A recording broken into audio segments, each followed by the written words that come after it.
どうも皆さんこんにちは、アキヤです。今回紹介するのはブラックマジックデザインのシネマカメラ Pixis 6K。率直に言うと、今回僕たちは映画とか CM などの大規模なプロジェクトでこのカメラを使い倒せたわけではありません。でも日々様々なカメラを扱って撮影とか検証を繰り返しながら、リアルな使用感であったり実践的な情報をお届けしています。今回もあらゆるデータや検証、比較を通じて制作者、クリエイターの皆さんにお役に立てるはずです。フルフレーム 6K オープンゲートの世界、ブラックマジック独自の B ローコーデック、そしてアクセサリーの組み合わせによるボックス型カメラの拡張性。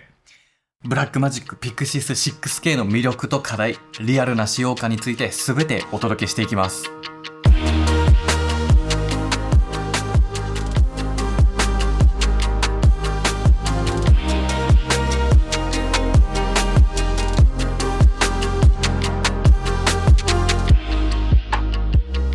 それではまずはスペックから確認をしていきましょう。Pixis 6K はフルフレームの 6K センサーを搭載し、最大 6K36fps のオープンゲート収録に対応しています。これはブラックマジックのシネマカメラ 6K にも採用されている 6048×4032 ピクセルのセンサー全面を生かし3対2のアスペクト比で記録する方式です。これにより今見ている16対9の映像はもちろん TikTok や YouTube ショートで使用される9対16など様々なプラットフォームに合わせた自由なトリミングが可能になります。今では多くのプラットフォームが存在し、様々な比率のコンテンツが求められるこれらの時代においてオープンゲート収録という選択が主流になってくるかもしれませんね。ただ僕自身はこのトリミングをしない3対2のままの映像が非常に気に入っています。一般的な16対9の映像よりも多くの情報を残すことができるので、その場の空気感であったりとか臨場感をよりリアルに感じることもできます。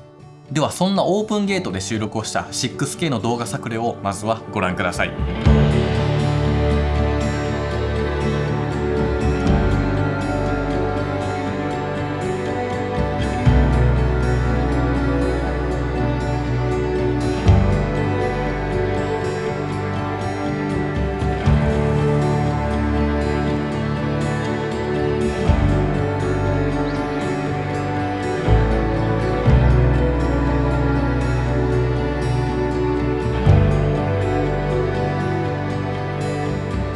他にも Pixis 6K は多彩な記録フォーマットから選択することができます。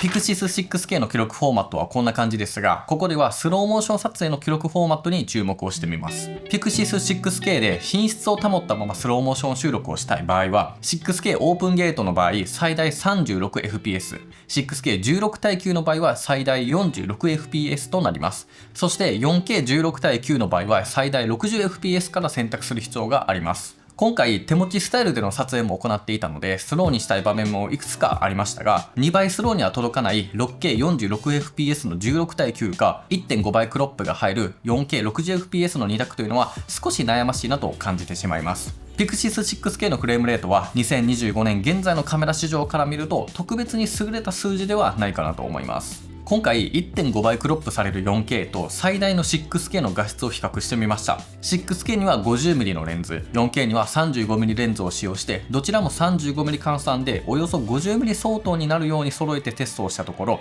やはりセンサーをフルで使える 6K 収録の方がノイズ感は少ないなという印象です。ただ 1.5 倍クロップされる 4K 収録の場合でも解像感が高く、とても繊細に感じることはできました。この比較を見る限りはスロー表現をする場合には 1.5 倍クロップの 4K60p が結構実用的なレベルの選択肢になってくるんじゃないかなと思います。そして今回 Pixis 6K レビュー動画の制作中に新たな 12K モデルが発表されました。この 12K のモデルのセンサーにはアーサシネ 12K LF と同じセンサーが搭載されています。この発表に驚いたのと同時に 12K モデルの解像度が 6K モデルと比べてどの程度変わるかっていうのが非常に気になりました。Pixis 12K の発売は7月頃ということなので、今回は同じセンサーを搭載しているアーサシネ 12K LF と比較を行いました。レンズはどちらもシグマのハイスピードプライムレンズ 50mm-T1.5 を使用しています。一見するとそこまでの差は感じませんでしたが、ピント面を拡大してみるとやはり 12K は服の折り目や素材感までしっかりと描写していて、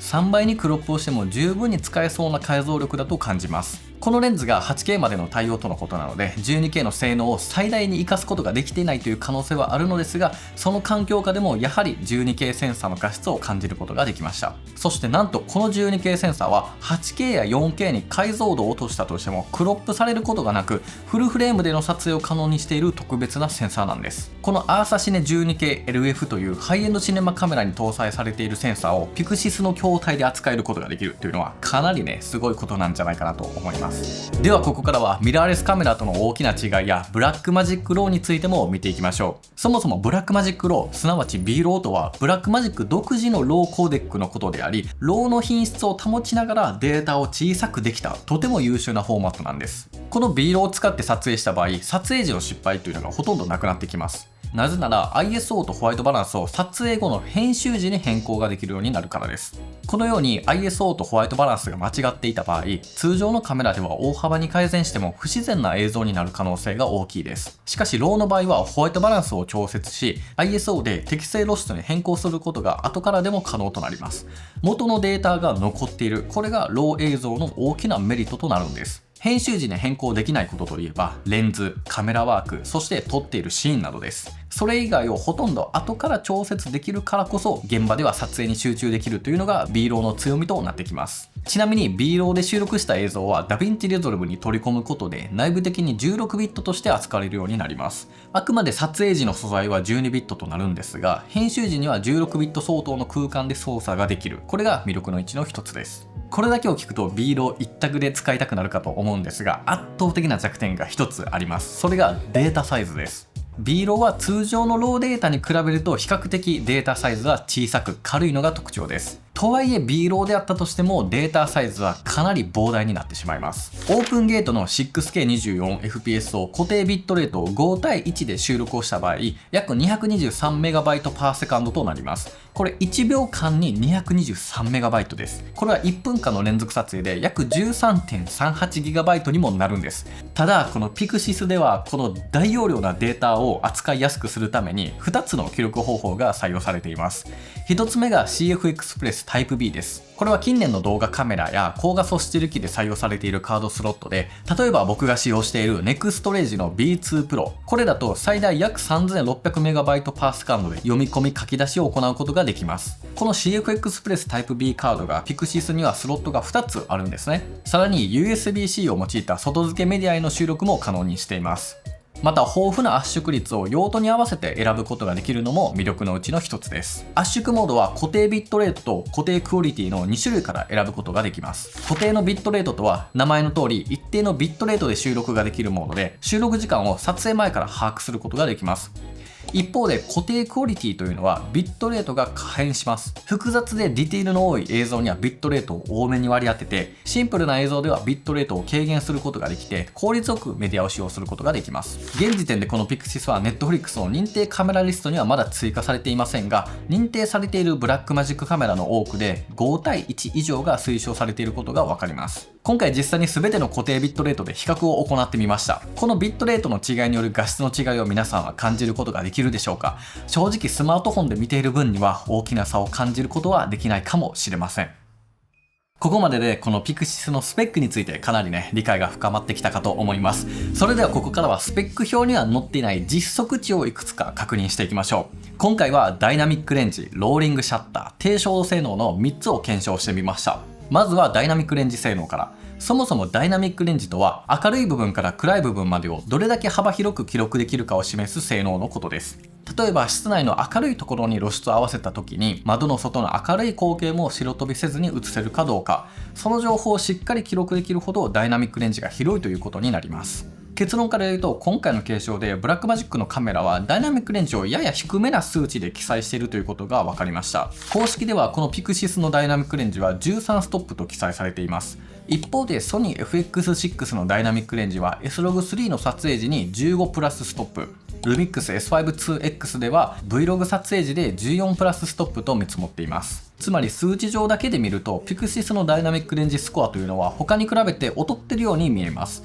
しかしこれを実際に同条件で比較をしてみると、この3機種にそこまで明確な差は見られず、Pixis でも黒つぶれや白飛びを抑えた映像を得ることができました。シネ D のラボテストでも3機種のダイナミックレンジ性能には大きな差がないことが示されています。これらのことからダイナミックレンジというのはメーカーごとにも基準が異なり、記載されている数値だけでは判断できかねるということ、そしてこの Pixis はスペック表以上の実力を持ったカメラであるということが見えてきました。ちなみにカメラ設定からダイナミックレンジを3種類から選択することができます。選べるのはフィルム、エクステンデッドビデオ、ビデオの3つからで、記録できるダイナミックレンジの広さによってモードが分かれています。最も広いのがフィルムで、最も狭いのがビデオです。B ローで収録しておけばこれらは後から変更することが可能なので、撮影時のプレビュー用途で使い分けて使用したりします。そしてアーサシネ 12K-LF のダイナミックレンジというのは16ストップと見積もっていて、これはシネマカメラ業界の中でもトップレベルのスコアになります。Pixis 6K と同条件の素材をダヴィンチリゾルブに取り込んでスコープを比較をして確認をしてみると、アーサシネ 12K-LF の方がハイライト、シャドウどちらもより多くの情報を残せていることがわかるかと思います。では次はローリングシャッターについても見ていきましょう。まずはローリングシャッターの仕組みについても簡単に説明してみます。カメラのセンサーが映像をデジタルデータとして読み込む方法が主に2つあります。1つはこの Pixis で採用されているローリングシャッター方式です。そしてもう1つがグローバルシャッターという方式になります。このローリングシャッターというのはセンサー上の映像を上から下に順番にスキャンしていく方式です。それに対してグローバルシャッターというのはセンサー全体を一度にスキャンしてしまいます。ローリングシャッターの場合は上の部分を読み込んでから下の部分を読み込むまでにわずかなタイムラグがあるため、被写体が動いていると画角が歪んでしまったり斜めになってしまったりするという現象が発生します。これがいわゆるローリングシャッター現象と呼ばれます。正直なところ今の僕たちではローリングシャッター現象とかダイナミックレンジを厳密に測定するということがまだできません。感覚だけじゃなくて数値を抑える必要があると思うので、こちらもシネ D のラボテスト結果を参考に確認してみます。Pixis はオープンゲート撮影時は約 25mm 秒、対してソニー FX6 は約 8.7mm 秒というスコアが出ています。アーサシネ 12K のオープンゲート撮影時は 12mm 秒で、Pixis 12K ではアーサよりも高速ではないものの Pixis 6K よりも速いのではないかと予測されています。こうした数値を踏まえると Pixis 6K のローリングシャッター性能は優れているとは言えません。しかし他のカメラと比較すると劣っている数値でもないことが分かってきます。ソニーブラードのオープンゲート撮影時は約 25mm 秒、ルミックス S5-2X も約 25mm 秒、 DJI のローニン 4D8K は約 30mm 秒というスコアが計測されていて、他社のシネマカメラと比較をしてもそこまで大きな差はないということが分かってきます。実際Pixisで建物とか横移動するような被写体を撮影してみると歪みは確かに発生します。この歪みは一般的な手ブレ補正だけでは完全に補正するのは難しいです。正確に補正をするならばカメラがどのような動きをしたのか、そういったことを記録している情報が必要になってきます。そこで役に立つのがこの Pixis が記録しているジャイロデータです。カメラの動きそのものを記録しておくことでダヴィンチリゾルブ上でそのデータを読み取り正確なスタビライズが可能になります。この機能はブラックマジックのカメラとブラックマジックのソフトウェアであるダヴィンチリゾルブがシームレスに連携しているからこそ実現できる強力なシステムです。そして Pixis の購入時にはダヴィンチリゾルブの優勝版が同梱されているので、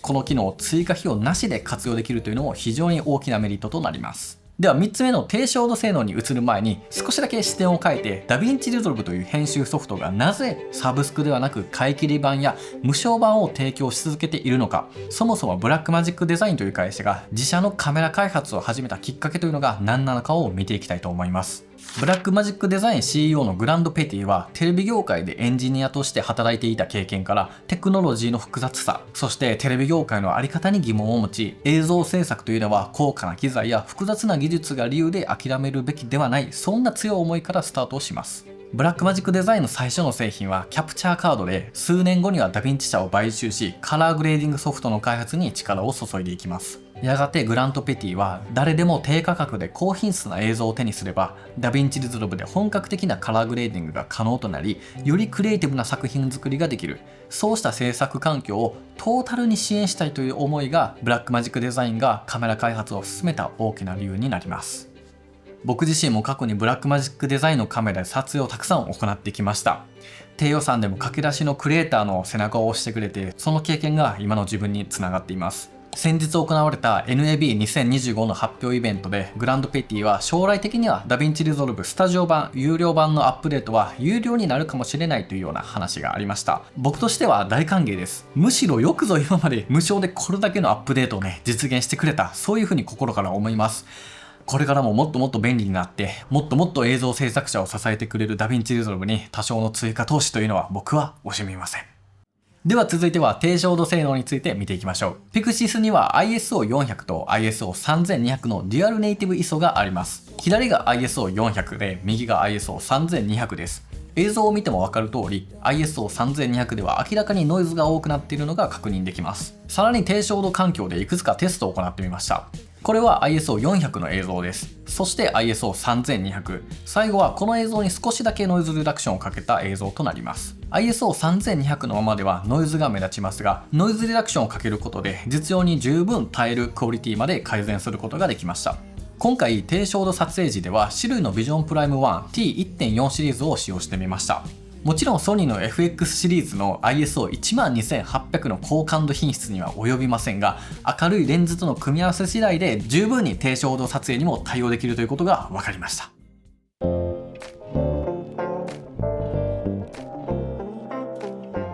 ここまでで見てきた動画性能は実は同じブラックマジックから発売されている BMCC6K とほとんど同じです。この BMCC6K の価格は43万2800円。それに対して Pixis6K は49万8800円からで、およそ6万円ほど Pixis の方が高い価格設定となっています。ちなみにブラックマジックデザインのカメラは為替に合わせて価格が変動しやすいので、詳しくは公式ホームページをご覧ください。ではこの BMCC6K と Pixis6K の違いは何なんでしょうか。それは筐体のデザインです。Pixis はいわゆるボックス型のデザインを採用していて、単品で購入した場合にはハンドルなどのアクセサリーが一切付属していません。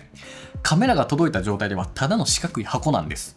このカメラを実際に扱うにはアクセサリーをいくつか購入して追加することが前提となります。僕が使用しているアクセサリーとしてはトップハンドルと Pixis モニターです。一部の撮影ではアーサシネ EVF もお借りして撮影もしましたが、フル HD622 万ドットの EVF での撮影体験はファインダーの中の世界に引き込まれるような没入感があり素晴らしかったです。ただしこれ価格が28万2800円とかなり高価なので、誰にでも勧められるようなアイテムではありません。僕自身も EVF の購入予定はありませんし、モニターで撮影することの方が多いです。もしこの EVF に興味がある方はぜひ店舗などで一度体験をしてみてください。一方で Pixis 専用に設計された Pixis モニターは4万8980円からと比較的手が届きやすい価格帯になっています。このモニターは完全なカメラコントロールを可能にしていて、本体アップデートによるタッチ操作はもちろん3つのファンクションボタンを搭載し、1500ニットという高輝度なスペックも持っています。さらに Pixis の正面に搭載された USB-C 端子でケーブル1本で接続をすることができ、追加の電源や HDMI、SDI ケーブルは必要としません。実は Canon の C400 も USB-C ケーブル1本でモニターと直接接続をすることができます。この USB-C でモニターを接続するという企画がマジで最高なんですよ。これはね、ぜひとも今後の業界の標準であり、多くのメーカーがね採用してほしいポイントになります。Pixis モニターの機能をフルで活用するには Pixis 本体をアップデートする必要があります。公式サイトからアップデートフォルダをダウンロードして USB-C で PC と接続をすることで、タッチ操作やファンクションボタンからも直感的に操作ができるようになります。さらにトップハンドルの前面に搭載された V-LOCK マウントにより Pixis モニターを簡単に取り付けられるため、アクセサリー類を用いたカメラを安全かつ便利なシステムで運用できるようになっています。このように純正アクセサリーを組み合わせることで Pixis は非常に安全で扱いやすい撮影システムとして完成します。ただつい先日 BMCC6K に位相差 AF、PDAF 搭載という大型のアップデートが入りました。今までのブラックマジックのカメラといえばマニュアルフォーカスが基本というイメージでしたが、オートフォーカスに対応するレンズと組み合わせればしっかりとオートフォーカス機能が作動するんです。これはまだベータ版にはなるんですが、しっかり顔の認識をしてオートフォーカスが追従して撮影をすることができています。 BMCC6K でテストや改良を重ねていくことで近いうちにほぼ確実に Pixis6K にも位相差 F が搭載されるはずです。これに関してはねすごく楽しみですし、かなり話が変わってきますよね。もし仮にこのままオートフォーカスが実用レベルまで進化すれば、オートフォーカスの有無がカメラ選びの基準から外れる日もそう遠くはないのかもしれません。そして Pixis では BPU バッテリーを採用しています。 BMCC6K では小型の NPF570 バッテリーのみ対応していましたが、 Pixis ではは BPU バッテリーに対応しており、BPU35、70、100などバッテリーサイズを用途や撮影スタイルに合わせて選ぶことができます。この BPU70 を使用して 6K24fps 16対9の固定ビットレート12対1で B ロー収録をした場合は1時間57分29秒の連続撮影をすることができました。Pixis にはソニー FX6 と同じ BPU バッテリー規格を採用しているため、僕たちは普段使っているバッテリーがそのまま使うことができました。ただし Pixis 単体購入ではこのバッテリーが付属しないので、ここは注意が必要です。そして Pixis はシネマカメラならではの豊富な端子類も魅力の一つです。 HDMI よりも安定した映像入出力が可能な SDI ポートが2つ、 3.5mm ステレオ入力が1つ、 3.5mm ヘッドホンジャックも搭載し、 SSD 接続用の USB Type-C も搭載、イーサネットや AC アダプタ用の端子も搭載している設計です。そして正面にはモニターや EVF 接続用の USB-C やファンタム電源対応のミニ XLR 端子もあります。このように非常に拡張性の高いボディ設計になっています。唯一残念だったのは XL 端子がミニ XLR 端子であるということですかね。僕が普段使っているこのマイク、ゼンハイザーの MKH416 や MKH600 というのは基本的にはフルの XLR 端子なので、これらを使用するにはミニ変換のケーブルが必要となります。ただそれ以外の端子類はとても優秀で、周辺機器との組み合わせや現場での運用も非常にスムーズに行うことができるんじゃないかなと思います。そして Pixis の左側には4インチ1500ニットの固定モニターと各種操作ボタンが配置されています。 ISO、ホワイトバランス、シャッタースピードとメニュー、ファンクションボタンや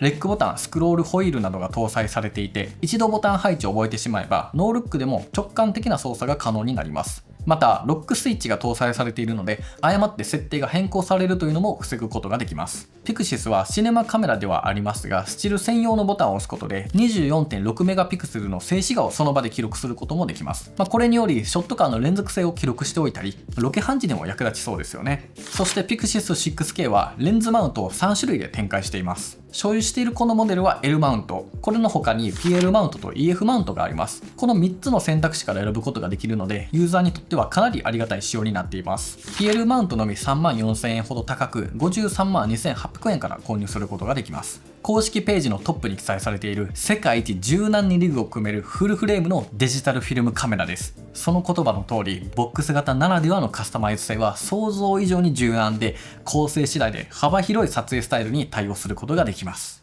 ここまででいかがだったでしょうか。ここからは実際に使って分かったピクシスの使用感と注意点を紹介していきます。まずは内蔵の ND フィルターが搭載されていません。ブラックマジックのアーサシリーズや BMPCC6K Pro には内蔵 ND フィルターが搭載されているので、正直これはね、ピクシスにも欲しかったところではあります。これみんなそうですよね。とはいえ ND のためだけにアーサシリーズの筐体を選ぶというのは個人的には本末転倒な気がしてきています。カメラの操作を自分自身で完結させるビデオグラファーにとってアーサシネ 12K LF は非常に大きくて重たいカメラなので、 ND 以外の恩恵をもし感じないのであれば、ピクシスに外付けのフィルターをつけた方が運用はずっと楽でした。そしてデータ量の大きさには覚悟が必要です。CM や MV のような数十秒短尺の制作であれば許容範囲内かもしれませんが、僕のように YouTube 撮影などの長時間撮影というのはかなり厳しいんです。BMPCC4K など数年前のブラックマジックカメラには B ロの他にプロレス収録をすることができましたが、現在の Pixis や BMCC6K では B ロしか選ぶことができません。例えば固定ビットレートを12対1にした場合でも 6K オープンゲート 30fps 収録の場合は 94MB/s となります。これは1分間の収録で約 5.5GB、1時間の収録で約 330GB のデータサイズとなってしまうんです。ソニー FX6 の場合はメガビットパーセカンドの単位で記載されていて、 4K30fps オールイントラで収録した場合は 300Mbps となります。これをメガバイトパーセカンドに換算すると約 37.5MB/s 相当になるので、 FX6 の最大品質よりもピクシスの最小固定ビットレートである12対1の方が約 2.5 倍も大きいということになるんです。実際にこの動画も FX6 のオールイントラで撮影していて、通常僕たちは1時間を超える撮影が基本となります。1時間撮影した場合には約 130GB のデータサイズとなり、僕たちの今の運用はそれなりに苦労をしています。その点では FX3 だとオールイントラの他に HS 形式などのさらに小さなデータサイズを選択できるというのは大きな選択肢となる理由のうちの一つです。さらに手ブレ補正機構も搭載していません。もちろん映画や CM などの大型プロジェクトで使うのであれば、ジブアームとかドリーとかステディカムとかそういったものを使うと思うので特に問題はないかと思うんですが、僕ぐらいの程度の YouTube スタイルでは実際に手持ちでパパッと撮影してしまいたいシーンもあるので、手ブレ補正があればやっぱり使いやすかったなというような印象です。ただモニターの操作感とか起動速度がとても優秀で、電源を入れてからわずか5秒ほどで起動することができます。そしてブラックマジックの撮影画面、メニュー画面は限りなくシンプルな設計で素早いアクセスを可能にしています。僕はファンクションボタンにフォルスカラーやゼブラを設定していて、これらを表示することで視覚的に撮影状況を確認することができます。記録フォーマットの変更などもメニュー内を数タップするだけです。ブラックマジックのメニュー画面はぜひ他のカメラメーカーをも参考にしてほしいほどとても単純で分かりやすい設計になっています。ということで最後に Pixis 6K と組み合わせて僕たちが使用したレンズをいくつか紹介しようと思います。まずは DGO フィルムのカッタズームです。今回使用したのは 3580mmT2.9 と 70-135mmT2.9 のセットで、これはフルフレームに対応したズームシネレンズです。一番の特徴はズーム全域で安定した描写と T2.9 の明るさを維持できるということ。さらにフォーカスブリーチングやフリンジも非常に少なくて柔らかく優しい空気感を映し出すことができます。同じようなクオリティを持つズームレンズはサイズも重量も大きくなりがちですが、カッタズームは比較的軽量でピクシスのような小型ボディにも相性が抜群です。そしてシルイのビジョンプライム1、これは 24mm、35mm、50mm 全てが T1.4 という非常に明るい単焦点レンズで、しかも全てがフルフレームに対応しています。マウントも交換式で L マウント、E マウント、RF マウント、Z マウントに対応していて、1本あれば複数のカメラシステムでも活用することができます。コストパフォーマンスが非常に優れたレンズになっていて、1本約10万円で購入することができるシネレンズです。シネマカメラ入門としてピクシス 6K、シネマレンズ入門としてシルイビジョンプライム1というのは非常にバランスが良くて、基本的にほとんどの撮影に対応することができると思います。最後に紹介するのがルミックスの 24-105mmF4 マクロ OIS です。このレンズは L マウント対応のスチルレンズで、光学手ブレ補正、マクロ撮影対応という万能なレンズになっています。一見するとシネレンズとは違う立ち位置のスチルレンズにはなるんですが、ピクシスのように手ブレ補正を搭載していないカメラとの組み合わせで、そのレンズ内手ブレ補正が非常に大きな意味を持ちます。ただしこのレンズ内手ブレ補正をオンにした場合、カメラ内のジャイロデータを使ってダヴィンチリゾルブ内で補正することができなくなるので、ここは注意ポイントになります。とはいえ今後ピクシス 6K にも位相差 AF が搭載される場合、AF 性能を活かせるこのレンズの価値というのはさらに高まるんじゃないかなと思っています。それぞれに強みがあり、ピクシスの映像表現を最大限に引き出してくれるレンズたちです。あとは作りたい映像とか予算、運用環境に合わせてベストな組み合わせを選ぶのが大事となりますね。ということで、ピクシス 6K はいかがだったでしょうか。正直このカメラは重たくて手ブレ補正もなくて、データ容量もとんでもなく大きくなってしまいます。必ずしもどの映像制作者でも幸せになれるようなカメラということを断言することは僕もできません。でもこれまで以上の映像表現に挑戦したい、カメラの制限にとらわれず自分の理想を形にしたい、そんな思いを持つ映像制作者にとってピクシスは間違いなく大きな武器になるんじゃないかなと思います。ブラックマジックデザインは誰でも手が届くプロの映像制作というのを体現し続けていて、ピクシス 6K の上にはアーサシリーズなどのさらなるステップアップの選択肢も用意してくれています。もしかしたらこのピクシス 6K が新しい表現への第一歩になるかもしれませんよね。一方でピクシス 12K モデルが発表されたことにより選択肢が増えた一方で、人によっては迷いも増えてしまったように感じています。実際にアーサシネ 12K と比較をしてみて感じたことは、ピクシスのボディデザインというのは本当に使いやすいということです。アーサシネ 12K と比較をしても大幅に小型軽量で一人でも十分に扱える。この小型軽量カメラにあの 12K のセンサーが入ってしまうというのは非常に魅力的なことだと思います。ただ同じ 12K のセンサーといってもピクシスとアーサの筐体によってセンサーの読み出し速度が異なったり、バッテリー消費についてもここは違いが出てくるはずだと思います。アーサシネ 12K とピクシス 12K の価格差は約33万5000円程度です。内蔵 ND は非搭載なものの 12K、8K、4K をクロップなしでオープンゲート出力ができてしまう。そんな 12K センサーをこれだけコンパクトなボディでたった1人だけで運用できるというのはかなり魅力的だと思いませんか？今後のブラックマジックデザイン社のメインプロダクトは間違いなくこのピクシスファミリーになっていくのでしょう。皆さんはこのピクシス 6K、12K についてどのような意見や感想がありますか？ぜひコメント欄で共有していただけるとすごく嬉しいです。そしてこの動画が気に入っていただければぜひいいねやチャンネル登録をよろしくお願いいたします。それではまた次回の動画でお会いしましょう。バイバイ。